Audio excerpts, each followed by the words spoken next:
Good afternoon बच्चों। आज हम कक्षा 8वीं के अध्याय 3, कौन सा अध्याय? अध्याय 3 चतुर्भुजों को समझना का एक टॉपिक ले रहे हैं, जिसमें काइंड्स ऑफ क्वाड्रिलेटरल मतलब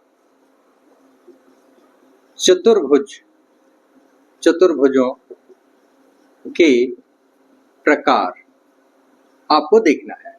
ठीक है, क्वाड्रिलेटरल मतलब होता है चतुर्भुज और प्रकार जो होता है वो उसको काइंड को बोलते हैं प्रकार। ठीक है, अब याद रखना है, जैसे ही यहाँ पे चतुर्भुज की बात आ रही है, किसकी बात आ रही है? चतुर्भुज। देखो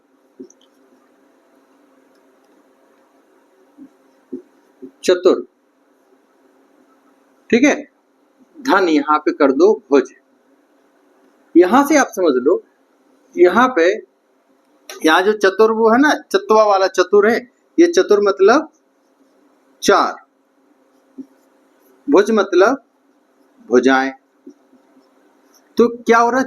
चार भुजाओं से बनी आकृति चतुर्भुज कहलाती है। चार भुजाओं से बनी आकृति क्या कहलाती है? चतुर्भुज कहलाती है। ये क्या बन गई आपकी? चतुर्भुज। अब देखो, इसको यदि हम नाम देते हैं ए, बी, सी और डी, तो ये जो भुजाएं हैं, ये भुजाएं क्या हो जाएंगी आपकी? A B, B C, C D, D A. ये चार भुजाएं हो गई आपकी। ठीक है, अब देखो, चार भुजाओं से बनी हुई एक बंद आकृति को आप चतुर्भुज कहते हो। अब इसमें चार भुजाएं हो गई। अब आपको एक चीज और दिख रही है, वो क्या दिख रहे हैं? कोण दिख रहे हैं। क्या दिख रहे हैं? कोण। तो ये चार कोण हो गए। अब आपका टॉपिक स्टार्ट होता है काइंड ऑफ क्वाड्रिलेटरल। अब इसमें कुछ विशेष प्रकार के चतुर्भुज होते हैं। क्या होते हैं? कुछ विशेष प्रकार के चतुर्भुज। इतना दिमाग में रख लीजिएगा। अब जैसे ही ये वाला चतुर आपको याद नहीं कर लेना, नहीं तो आप चतुराई वाला, क्लेवर वाला चतुर याद कर लो। चतुर्भुज मतलब चार भुजाएं। इस तरीके से आप चतुर्भुज को याद रख सकते हो, चार भुजाओं वाला, चार भुजाओं की बंद आकृति की। चलिए आगे लिखते हैं।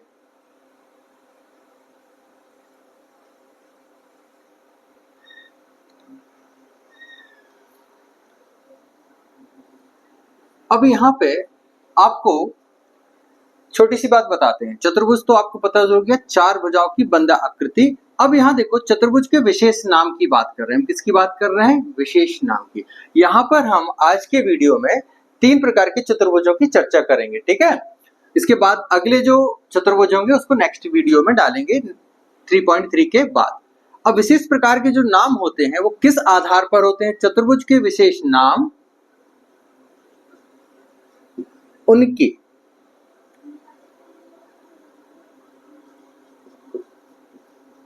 कोण एवं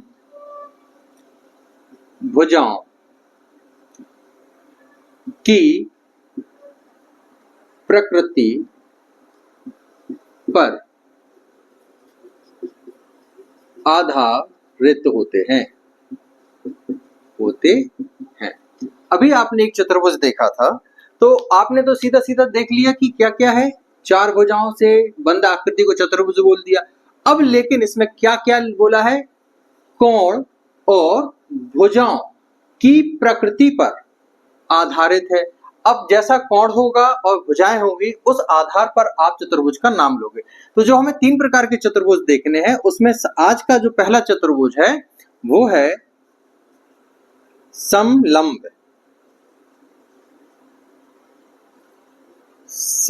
चतुर्भुज।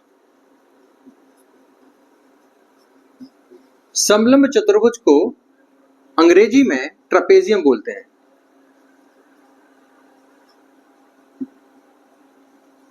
क्या बोलते हैं?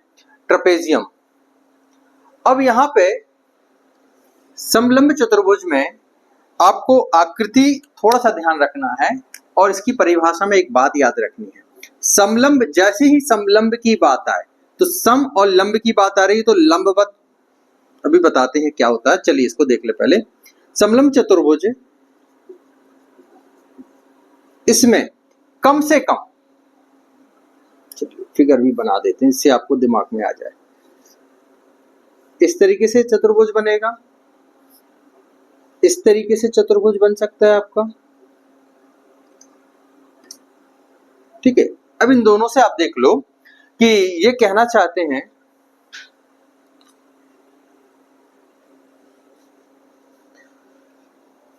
इसमें,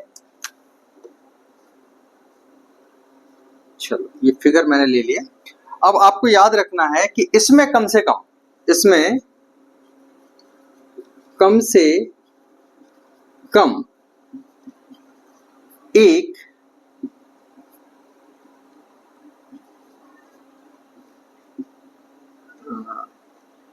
युग्म, एक युग्म समांतर भुजाओं का होगा। कम से कम एक युग्म समांतर भुजाओं का होगा, मतलब एक युग्म ऐसा रहेगा जो समांतर भुजाओं। अब यहाँ जो तीर का चिन्ह है, ये तीर दिख रहा है ना आपको, ये तीर क्या है? समांतर भुजाएं हैं। भुजाओं का प्रतीक है।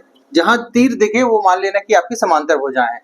और ये जो समांतर शब्द आता है ना, इसके लिए दो खड़ी डंडी का उपयोग करते हैं। ठीक है, किसका उपयोग करते हैं? दो खड़ी डंडी का उपयोग करते हैं, ध्यान रखना इस बात को। तो यदि हमने इसको नाम दे दिया ए बी सी डी, तो आप इस चित्र के लिए क्या लिखोगे? ए बी समांतर होगी सी डी के, ए बी समांतर होगी सी डी के। तो आपको चिन्ह कौन सा बना देना दोनों के बीच में? दो खड़ी डंडी।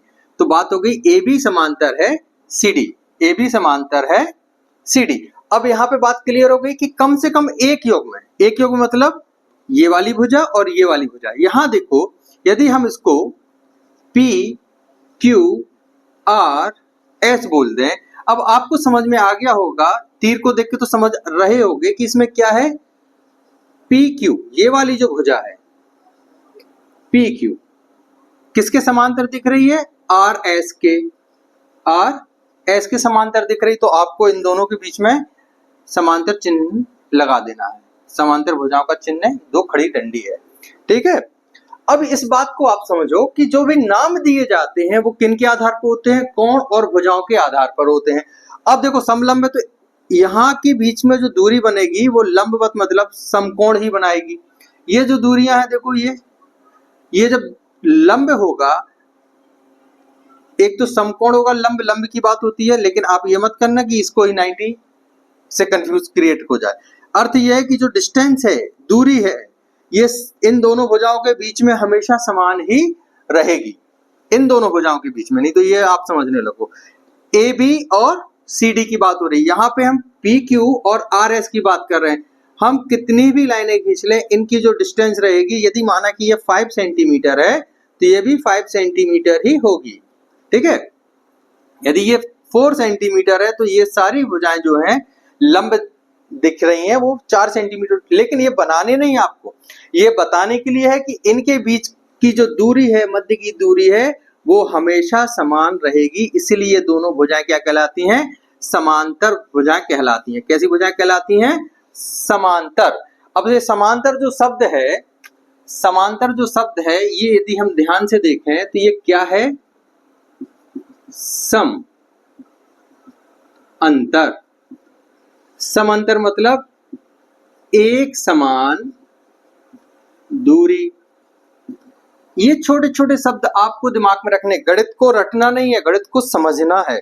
और मैथ से अच्छा सब्जेक्ट कोई नहीं होता समझने की दृष्टि से, बाकी तो आपको रटना पड़ता है। इसके बेसिक्स कॉन्सेप्ट आप समझ लो। तो बात क्लियर हो गई। समलंब चतुर्भुज, समलंब चतुर्भुज में कम से कम एक युग्म समांतर भुजाओं का होना जरूरी है। समांतर भुजाएं आपने देख ली हैं। यदि कभी आपसे किसी ने क्वेश्चन कर दिया कि ये समांतर भुजाओं का एक फिगर है, लीजिए ये मैंने बना दिया, तो आप देख रहे हो इस तरीके से। अब बोल दिया कि ये समलंब चतुर्भुज है, तो क्या आप बता पाओगे? क्योंकि देखो यहाँ पे यदि ये 4 सेंटीमीटर दिख रहा है तो इसके बीच की ये दूरी जो लंबवत है, तो ये मुझे लग रहा है कि ये 6 सेंटीमीटर होगी। ये देखो आपको देखने ही से समझ में आ रहा है कि ये दूरी अधिक हो गई, तो ये क्या होगा? समलंब चतुर्भुज नहीं होगा, क्योंकि जो लंबवत दूरी है इन दोनों भुजाओं के मध्य की, ये अलग अलग है, तो ये इसका आंसर नहीं होगा। इसके बाद देखते हैं, अभी हम सिर्फ छोटी छोटी बातें ले रहे हैं। समलंब चतुर्भुज, समलंब चतुर्भुज के बाद हमारा जो सेकंड नंबर आएगा, ये बात याद रखना, कोण और भुजाओं की प्रकृति पर आधारित होते हैं, जो विशेष नाम दिए जाते हैं चतुर्भुजों के। सेकंड नंबर जो हमारा फिगर रहेगा वो रहेगा काइट। काइट मतलब पतंग, जो कि गर्मियों में आप बहुत उड़ाते हो। अब पतंग तो सबने देखी होगी, पतंग आकृति आपके दिमाग में आ भी गई होगी। पतंग कैसी होती है उसको देख लीजिएगा आप। आपने इस तरीके से देखी होगी पतंग, ये इसको यदि हम A, B, C और D मान लें तो इसके बाद क्वेश्चन समझने में आसानी जाएगी मुझे। सेकंड नंबर जो है वो है पतंग। क्या है? पतंग। इसे अंग्रेजी में काइट बोलते हैं। क्या बोलते हैं? काइट। अब पतंग में हमें ध्यान रखना, ये तो आकृति है, क्वाड्रिलेटर है, तो सबसे पहले क्या याद रखना? नंबर 1, एक बात याद रखना,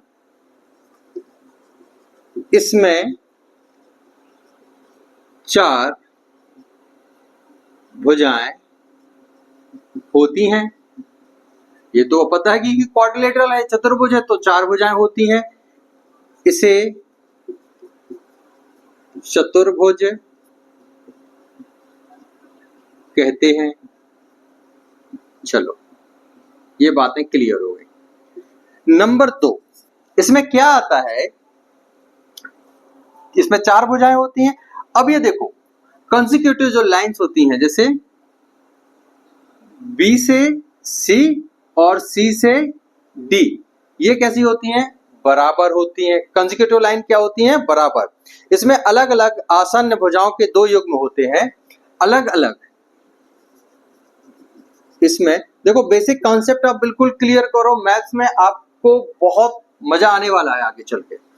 और यदि आप 8th बोर्ड दे रहे हैं तो मैथ्स की एक बात याद रखना है, मैथ्स एक ऐसा सब्जेक्ट है जिसे 100 आउट ऑफ 100 लाना होते हैं, इसके बेसिक कॉन्सेप्ट के ऊपर चलता है। और सारी चीजें समझो, जो डाउट रहे उसे कमेंट बॉक्स में डाल देना, अगले वीडियो में उस डाउट को हम क्लियर कर देंगे। इसमें अलग अलग भुजाओं के, इसमें अलग अलग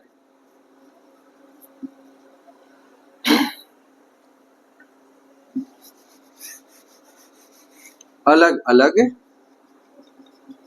आसन्न भुजाओं के युग्म। अब देखो, आसन्न भुजाएं आपको समझ में तो आ रही होंगी कि कौन सी हैं ये। देखो, ये BCCD, ये दोनों आसन्न भुजाएं हैं, ये वाली और ये वाली। BC जो एक ही कोण पे आके मिल रही हैं, वो दोनों भुजाएं क्या होती हैं? आसन्न होती है। तो BC एवं CD कौन सी भुजाएं हैं? ये आसन्न। ठीक है, एक ही आसन पर बैठे हुए हैं। ठीक है, तो ध्यान रखिएगा, BC और CD आसन्न है, और यहां से AB और AD, AB और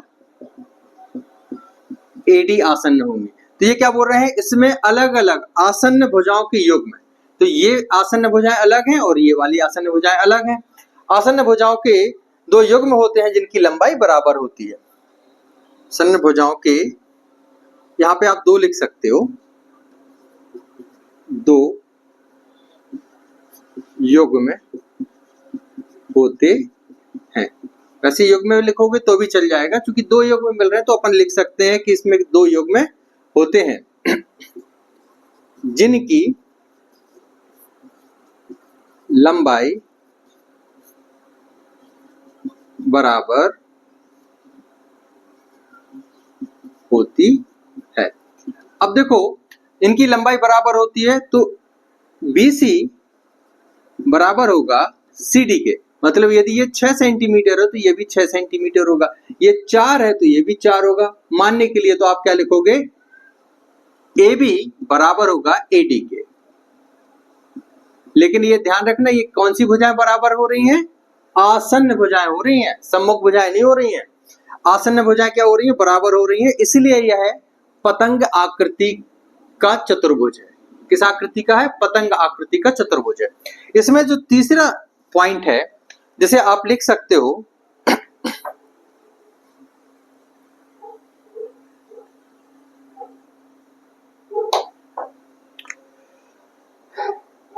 इसमें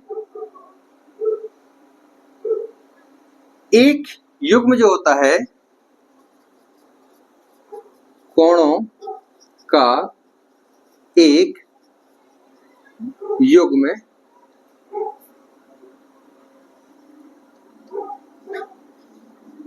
बराबर होता है। यदि ये कोण माना कि x है तो इसके सामने का ये कोण भी x होगा, एक युग्म। अब एक युग्म जो है ये कौन सा वाला है, अपोजिट है, इसका मतलब विपरीत है, विपरीत। चलिए एक युग्म जो होता है वो बराबर होता है किसका, कोणों का।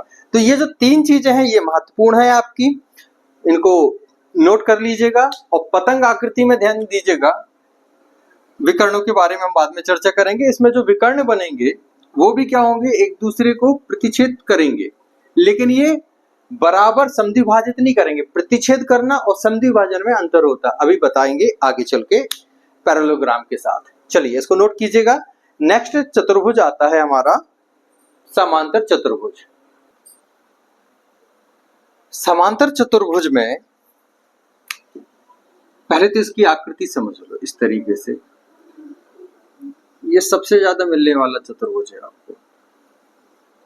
ये समांतर चतुर्भुज में सम्मुख भुजाएं बराबर होती हैं एवं सम्मुख कोण भी बराबर होते हैं। तो जब इसकी परिभाषा आपको लिखनी पड़ेगी तो क्या होगा, समांतर चतुर्भुज में सम्मुख भुजाएं, सम्मुख भुजाएं कौन कौन सी होंगी, ए बी सम्मुख भुजा होगी सी डी की, और एडी सम्मुख भुजा होगी बीसी की। देखो डबल टिक है, इन दोनों की बात हो रही है, सिंगल टिक है तो इन दोनों की बात हो रही है। ठीक है, ये आपको संकेत धीरे धीरे समझना आना चाहिए। समांतर चतुर्भुज में सम्मुख भुजाएं बराबर होती हैं, नंबर एक बात हो गई। दूसरी बात क्या होती है, एवं सम्मुख कोण भी समान होते हैं। अब यहां देखो भुजाएं यदि हम देखते हैं तो भुजाएं कौन कौन सी हो गई, यहां पे भुजाएं कौन कौन सी हो गई, समांतर भुजाएं, समांतर भुजाएं नंबर वन। चलिए लिख लेते हैं इनको। ए बी अभी बताया था, समांतर का चिन्ह कौन सी है, खड़ी लाइन है, खड़ी दो लाइन है, ठीक है। ए बी और सी डी, और एवं दूसरी कौन सी है, बी सी समांतर होगी, समांतर मतलब खड़ी दो डंडी, डी ए या एडी, डी ए या एडी लिख सकते हैं, समांतर भुजाएं। अब सम्मुख कोण, सम्मुख कोण, अब सम्मुख कोण कौन कौन से बराबर होते हैं,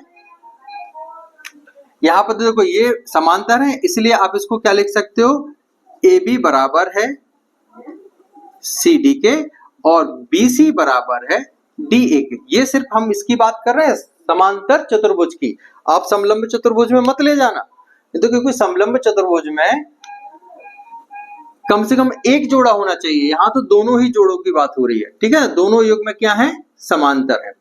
अब सम्मुख कोण, जैसे हम सम्मुख कोण की बात करते हैं तो सम्मुख कोण में क्या आ जाएगा बच्चों, कोण ए कोण सी के सम्मुख है। कोण ए किसके सम्मुख है, कोण सी के। देखो ये मैं ग्रीन कर दे रहा हूं, ये वाला भाग और ये वाला भाग, तो ये किसके सम्मुख है, इसके सम्मुख है। तो यहां पे लिखना आप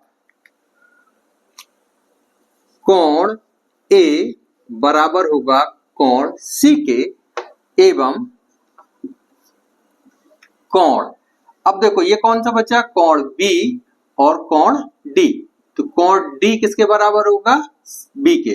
तो कोण बी बराबर होगा कोण डी के। इस तरीके से आपको दिमाग में रख लेना है। तो बी किसके बराबर हो गया, सी के बराबर हो गया। बी किसके बराबर हो गया आपका, सी के।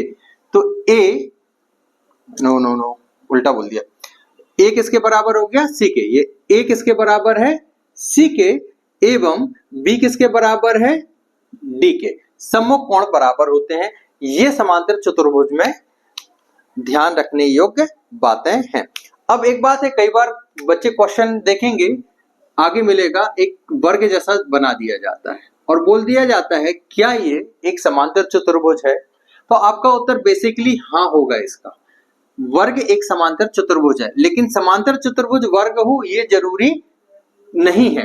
कैसे, क्योंकि देखो ये वाली भुजा है, ये भी बराबर है और ये वाली भुजा भी बराबर है और दोनों के बीच का अंतर है।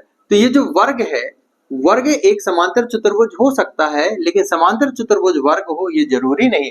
ये अगले वीडियो में इस पे से डिस्कशन करेंगे इन सब बातों का। चलिए इसको नोट कर लीजिएगा। इसके आगे कुछ और प्रॉपर्टीज हम बता देते हैं जो कोणों से जुड़ी हुई हैं।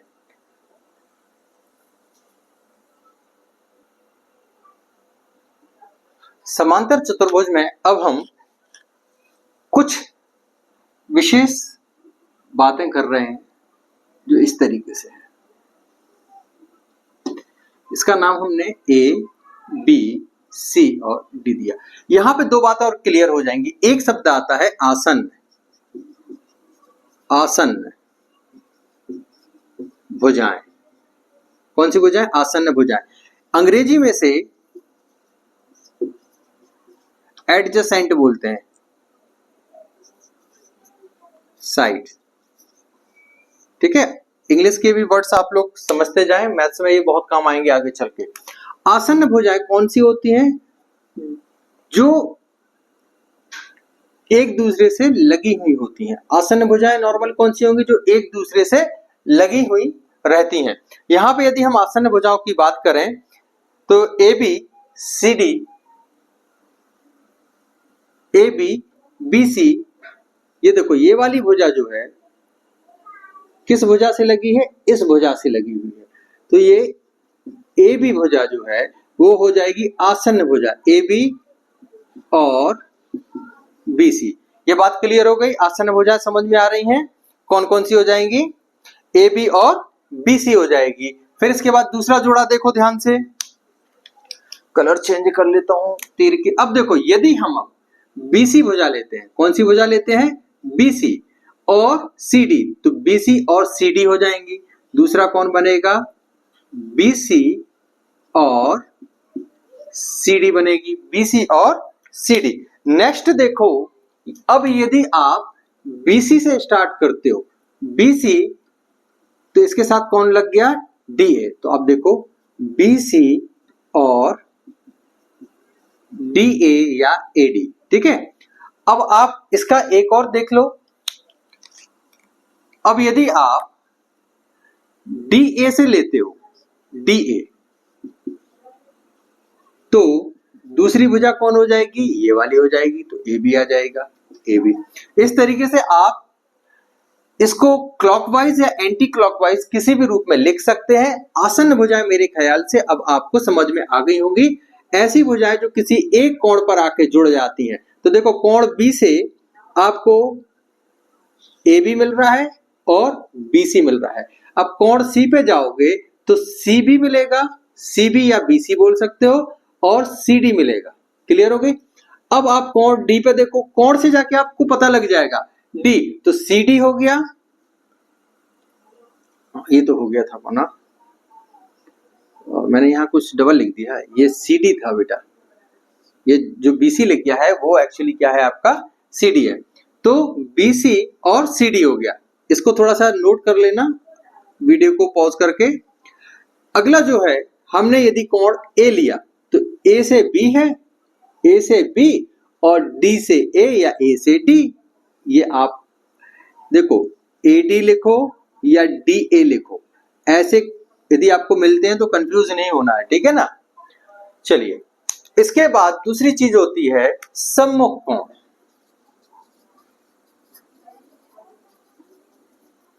कोण सम्मुख कोण तो आपको पहले ही बता दिया गया है, कोण A जो है वो कोण C के बराबर होगा, कोण B जो है वो कोण D के बराबर होगा। ये सम्मुख कोण हो गए, इसको आप अपोजिट एंगल बोलते हो। नेक्स्ट जो है इसमें वो है आसन्न कोण, जो नंबर 1 हो गया, नंबर 2 हो गया, नंबर 3 हम लेते हैं आसन्न कोण। अभी आपने क्या लिया था, आसन्न भुजाएं ली थी, आसन्न भुजाएं। अब आप किसकी बात कर रहे हो, आसन्न कोण की बात कर रहे हो, आसन्न कोण की बात कर रहे हो। तो वैसे ही है, एक कोण पे दो भुजाएं जुड़ रही थी, क्या चल रहा था, आसन्न भुजाएं क्या थी, एक कोण पर दो भुजाएं। बेटा ये की पॉइंट्स होते हैं जो मैं अभी लिख रहा हूं ना, एक कोण पर दो भुजाएं, सुन के भी लिख लो, कभी नहीं भूलोगे। आसन्न भुजाएं क्या होती हैं, एक कोण पर दो भुजाएं आसन्न भुजाएं होंगी। अब देखो आसन्न कोण क्या होगा, जस्ट उल्टा कर लेंगे हम, एक भुजा पर दो कोण, एक भुजा पर दो कोण। अब यहां ध्यान से देखो कि मैंने ए बी भुजा ली, कौन सी भुजा ली, यहां देखो इस तरीके से, यदि चित्र आपको समझ में आ जाए, इसको रफ कर दे रहा हूं थोड़ा सा, ये फिगर को देख के समझ जाओगे आप।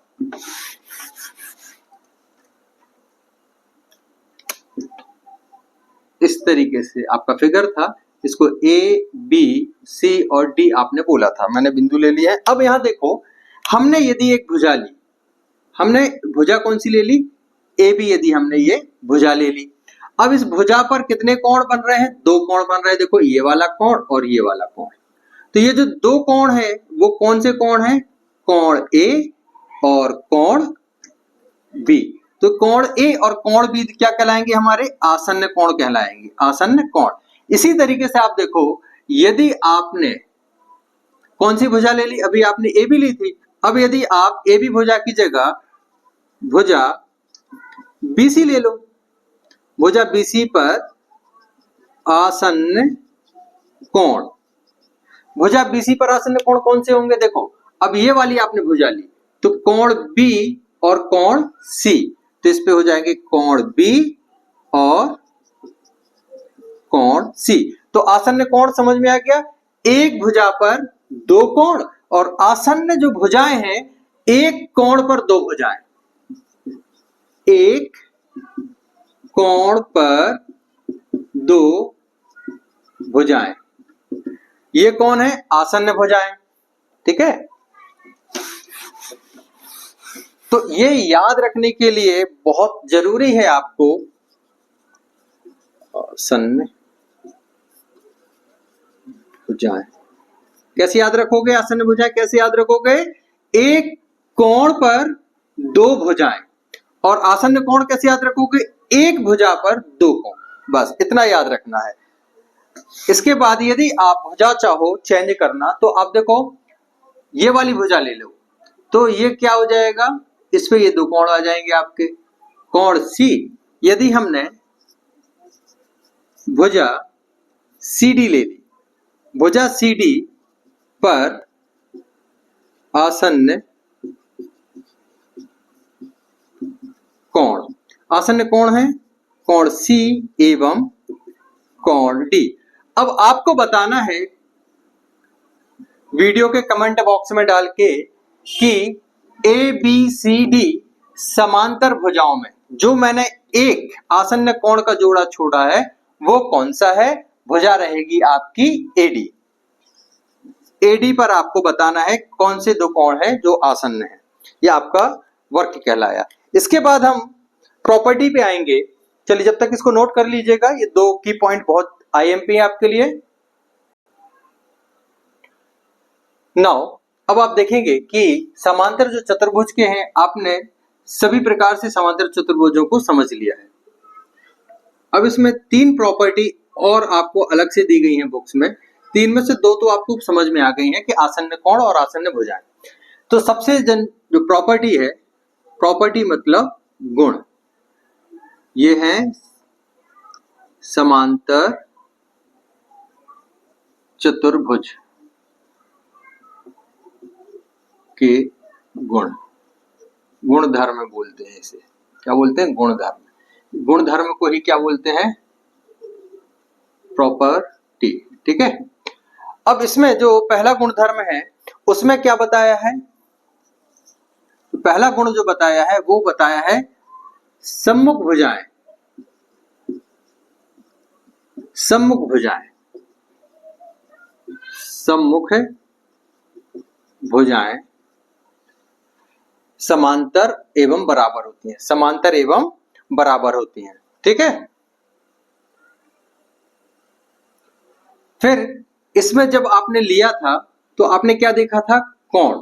तो जो प्रॉपर्टी बनती है, गुणधर्म बनता है वो सम्मुख भुजाओं, ये तो सम्मुख भुजाएं तो हो गया था ना अपना। सम्मुख भुजाएं समांतर होती हैं एवं बराबर होती हैं। नंबर 2, सम्मुख कोण समान होते हैं। नंबर 3, ये जो बहुत आई है, ये दो तो आप देख चुके थे। तीसरा जो है वो है विकर्ण। एसी और यहां देखो विकर्ण दिख रहे हैं आपको। क्या दिख रहे हैं? विकर्ण। अब डायगोनल्स, इसी में आपको जो तीसरा नंबर पॉइंट है वो क्या बनेगा? आपको हिंदी में आप यदि चाहो तो समांतर चतुर्भुज के विकर्ण के रूप में डाल सकते हो। समांतर चतुर्भुज के विकर्ण। ठीक है। तो तीसरी जो गुण है या गुणधर्म है वो क्या है? समांतर चतुर्भुज के जो विकर्ण हैं, विकर्ण एक दूसरे को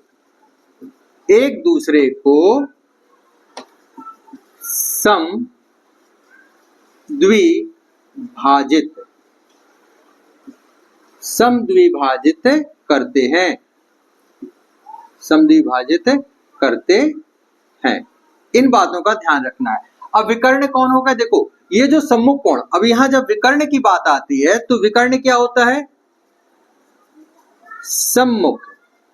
देखो विकर्ण की परिभाषा भी आपको याद रहनी चाहिए। सम्मुख कोणों को जोड़ने वाला रेखा खंड विकर्ण कहलाता है। ये क्या हो गया? विकर्ण की परिभाषा। सम्मुख कोण देखो, ए और सी को जोड़ने वाला रेखाखंड, ए और सी को जोड़ने वाला रेखाखंड ये भी विकर्ण है, और बी और डी को जोड़ने वाला ये भी विकर्ण है।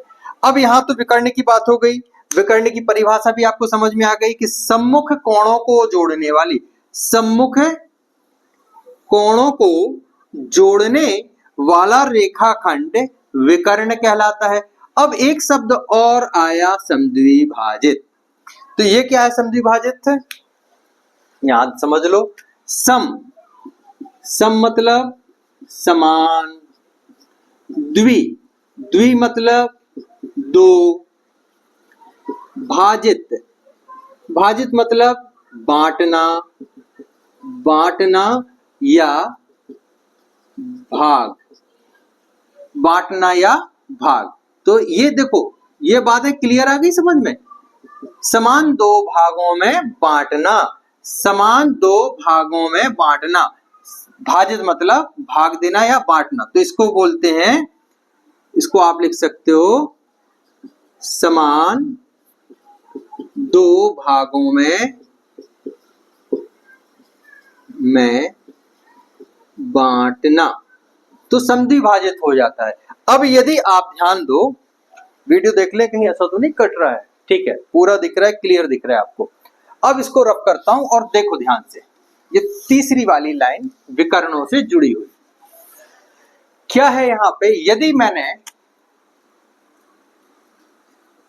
इनके इंटरसेक्टिंग पॉइंट, मतलब जहां ये संधि भाजित हो रहे हैं, भाजित मतलब कहीं ना कहीं तो कट रहे होंगे, इसको हमने ओ मान लिया। क्या मान लिया? ओ। ये प्रतिच्छेदी बिंदु है। कौन सा बिंदु है? प्रतिच्छेदी बिंदु। उसको मैंने मान लिया ओ। तो यहां आप देखो ध्यान से, ए ओ, ये यहां से यहां तक की बात हो रही है। ए ओ बराबर होगा ओ सी के, ए ओ बराबर होगा ओ सी के, और बी ओ बराबर होगा ओ डी के। देखो विकर्ण समद्विभाजित हो गए। समद्विभाजित मतलब बराबर दो भागों में बट गए। यदि ए सी बराबर 6 है तो ओ ए बराबर ओ सी बराबर 3 हो जाएगा। क्यों? क्योंकि मैंने इस 6 को समद्वि मतलब दो भागों में, तो 6 को 2 से भाग दिया तो कितना आ जाएगा? 3। इस तरीके से ये 3 सेंटीमीटर निकल आएगा 6 सेंटीमीटर का। मेरी बात से आप सहमत होंगे, क्लियर समझ में आया होगा। अब अगले वीडियो में इसके आगे 3.3 के सारे क्वेश्चन अपन लगाएंगे और जो अगले चतुर्भुज हैं वो अगले भाग में मिलेंगे। ठीक है, आज के लिए इतना ही इस वीडियो में। वीडियो अच्छा लगा हो तो इसे लाइक जरूर करें, सब्सक्राइब करें और फॉरवर्ड जरूर करें, शेयर जरूर करें। आपके लाइक करने से और कमेंट करने से मुझे भी पता लगेगा कि आपको यदि कोई और समस्या हो रही है तो मैं उसको समाधान करूं। आज के लिए इतना ही, अगली वीडियो में फिर मिलते हैं। राधे राधे, खूब खुश रहें बच्चों, खूब मेहनत करें, आगे बढ़ें।